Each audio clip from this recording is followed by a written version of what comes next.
오늘 나올 내용은 모두 논문과 과학적 근거를 토대로 만든 내용입니다.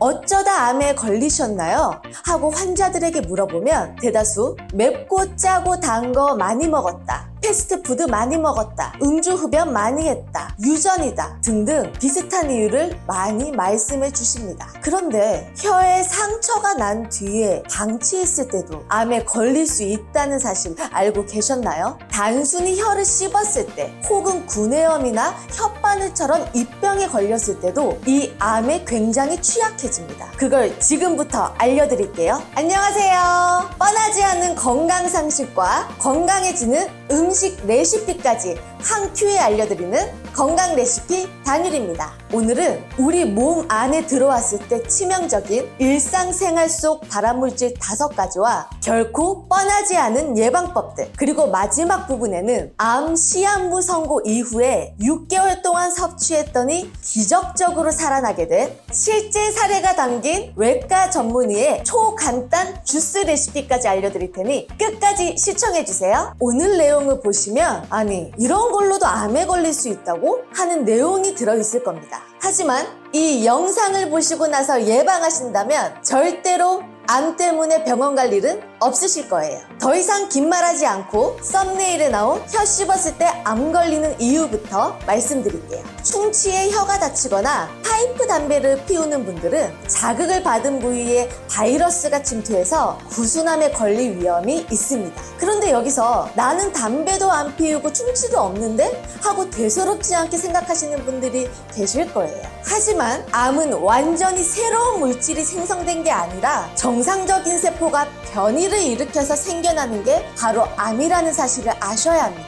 내 몸이 취약해진다면 언제든 발암물질과 만났을 때 암에 걸릴 수 있다는 얘기죠. 그래서 담배를 필 때도 계속 똑같은 곳에 자극을 줘서 입안이 헐거나 취약해진다면 변이를 일으킬 가능성이 높으니 흡연자시라면 가급적 똑같은 부위로 계속 담배를 피우는 행동은 자제해 주시는 것이 그나마 낫습니다. 특히나 이렇게 혀를 씹었을 때는 발암물질이 입에 들어가는 걸 최대한 피해야 하는데요. 지금부터 가장 확실한 발암물질들을 말씀드릴 거예요. 총 5가지를 소개해 드릴 건데 모두 일상생활에서 너무나도 쉽게 접하는 것들이라서 더 충격적인 내용이 되실 겁니다. 여기서 말씀드리는 내용은 제 주관적인 의견이 아닌 세계에서 가장 권위 있는 보건기구 WHO의 산하기구인 국제암연구소에서 발암물질을 5개로 분리한 내용이니 믿으셔도 좋습니다. 우리는 1군, 이 A군을 집중해서 볼 필요가 있는데요. 어려운 말 아니고요. 그냥 1등, 2등 발암물질이라고 보시면 됩니다. 1군은 발암물질이 확실하다. 이 A군은 발암물질의 가능성이 높다입니다. 발암물질이 확실한 1군 유해물질 중 하나는 당연히 담배겠죠. 그치만 담배가 발암물질이라는 사실은 다 아는 사실이니까 전혀 뻔하지 않은 1군 발암물질을 하나 알려드릴게요. 아마 들으시면 깜짝 놀라실 겁니다. 국제암연구소에서 발표한 또 다른 1군 발암물질은 우리가 평소에 너무 즐겨 먹는 음식이라 더욱 놀라실 텐데요. 우리가 입맛 없을 때 반찬으로 먹는 젓갈입니다. 저도 젓갈을 너무 좋아하지만 안타깝게도 젓갈은 1군 발암물질로 지정되었습니다. 젓갈이 1군 발암물질로 지정된 이유는 화학 첨가물 때문이에요. 젓갈은 그냥 천연 재료로 만든 음식 아니야? 라고 생각하실 겁니다. 하지만 우리가 반찬 가게 가서 오징어 젓갈과 명란 젓갈을 보면 굉장히 먹음직스러운 붉은색을 띠고 있죠. 화학 첨가물인 아질산 나트륨이 더욱 붉은 빛을 내서 맛깔나 보이도록 만든 것입니다. 이때 이 아질산 나트륨이라는 첨가물과 젓갈의 단백질이 결합해버리는 순간 발암물질인 나트로사민이 굉장히 많이 나오게 됩니다. 그래서 젓갈은 가급적 피해 주시는 것이 좋습니다. 하지만 첨가물이 없고 건강한 자연 재료로 만들어진 저염식 젓갈의 경우 하루에 한 숟가락 미만으로 섭취하는 것은 괜찮다고 청기누설 방송에도 나왔으니 참고해주세요. 이렇게 뜻밖의 좋은 내용을 들으셨을 때 구독과 좋아요를 눌러주세요. 더 양질의 콘텐츠를 전해드리는데 많은 도움이 됩니다. 세 번째 발암물질은 바로 탄고기입니다. 탄고기 먹으면 암에 걸린다는 얘기 많이 들어보셨을 거예요. 그럼 탄 부분만 잘라내고 먹으면 되지 않을까요? 라고 생각하실 텐데요. 오늘 명쾌한 해답을 준비해 왔습니다. 우선 고기를 태우면 1급 발암물질인 벤조피렌이 생성되는데요. 이 벤조피렌은 담배 연기와 자동차 배기가스에서 검출되는 발암물질입니다. 그럼 탄 부분만 잘라 먹으면 될까요? 아니요. 고기를 구울 때 벤조피렌이 고기의 기름을 타고 이동해서 고기 전체에 퍼지기 때문에 위험합니다. 벤조피렌은 탄 고기뿐만 아니라 연기에도 많이 생성되기 때문에 고기를 구울 때도 꼭 환기를 해주셔야 합니다. 그럼 고기를 먹지 말아야 할까요? 아닙니다. 직화구이를 너무 자주 먹지만 않으면 괜찮습니다. 고기를 구울 때 지방과 불이 바로 맞닿으면 벤조피렌이 급격히 생성되기 때문이죠. 따라서 직화구이보다는 프라이팬이나 두꺼운 불판으로 굽는 게 훨씬 안전합니다. 그리고 다행인 점은 탄고기를 좀 먹는다고 해서 우리 몸에 그렇게 큰 영향을 주지는 않는다는 점이에요. 식품영양학과 이영은 교수님께서는 탄고기로 암에 걸리려면 탄고기를 하루에 3.3kg 이상, 즉 16인분 정도를 먹어야 한다고 합니다. 그리고 설령 탄고기를 먹었다 하더라도 그 안에 들어있는 벤조피렌은 위산에서 녹고 소장에 있는 효소에 분해됩니다. 게다가 상추, 마늘, 양파 등 채소와 함께 섭취하면 몸 밖으로 배출된다고 하니 우리가 고기를 먹을 때 채소와 함께 섭취하면 건강하게 드실 수 있습니다. 이제 발암물질 2개가 남았는데요. 이 마지막 2가지는 더욱 충격적일 것입니다. 네 번째 발암물질은 바로 햇빛입니다. 국제암연구기관에서 햇빛을 1급 발암물질로 규정한 것을 알고 계셨나요? 물론 적당한 햇빛 노출은 비만과 당뇨병의 위험도 줄이고 우리 몸속의 비타민 D 합성을 도와줍니다. 하지만 정기현 경희대학교 의대 피부과 교수는 햇빛은 세계보건기구가 지정한 1군 발암물질로 피부암의 직접적인 원인이라며 피부암은 국내 발병률이 낮아 서구의 암으로 인식되고 있지만 최근 의료 현장에서는 피부암 환자를 접할 수 있다라고 설명했는데요. 우리 몸이 햇빛에 많이 노출되면 피부노화, 기미, 주근깨 등의 색소 침착, 일광화상, 피부암, 백내장 등의 원인이 될 수 있습니다. 어린아이의 경우에는 더욱 취약하니 다음의 사항을 꼭 지켜주세요. 오전 10시부터 오후 4시 사이에는 되도록 직사광선을 맞는 것을 피해 주시고요. 야외 생활 시에는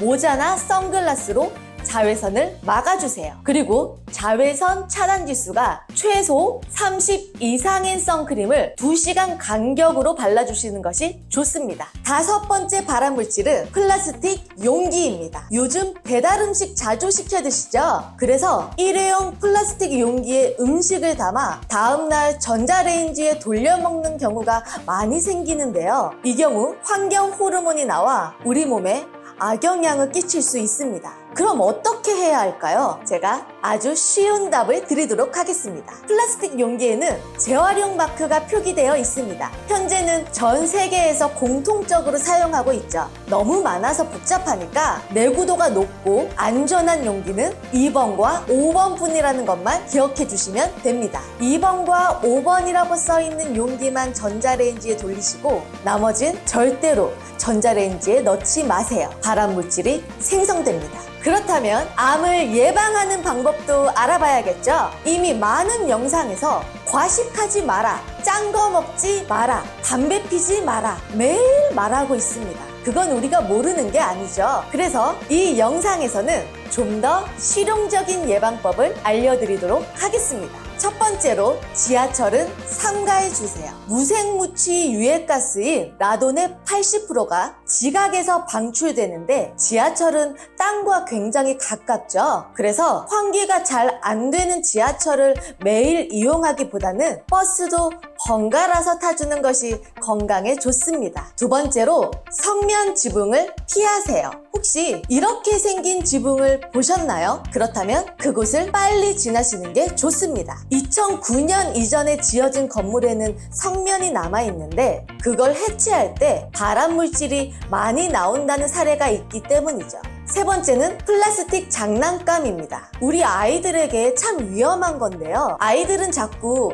입으로 뭔가를 가져가서 물고 빨고 하는 버릇이 있습니다. 그런데 플라스틱 장난감 속에는 PVC라는 발암물질이 숨어져 있습니다. 대표적인 예로는 실내화, 향 있는 지우개, 지점토, 유성매직, 유성물감 등 학교 준비물로 사용되는 물건들이 아주 많이 있습니다. 그래서 해외에서는 PVC 없는 학교, 병원 등을 넘어서 PVC 없는 도시까지 추진된 사례가 있을 정도죠. 아이들에게 가급적 플라스틱 물품을 가까이 두지 않게 하는 게 좋습니다. 네 번째는 드라이클리닝입니다. 드라이클리닝 끝나면 꼭 냄새를 한번 맡아보는데요. 클리닝할 때 사용되는 벤젠은 휘발성이 강해서 들이마시게 되면 체내에 흡수가 되는데 이때 우리 아이들이 냄새를 맡지 못하도록 주의해 주시고 드라이클리닝을 맡긴 경우에는 바로 가져오기보다는 비닐을 제거해서 한번 통풍을 시켜준 뒤에 집에 가져오시는 것이 좋습니다. 다섯 번째, 국내용 콜라 마시는 것을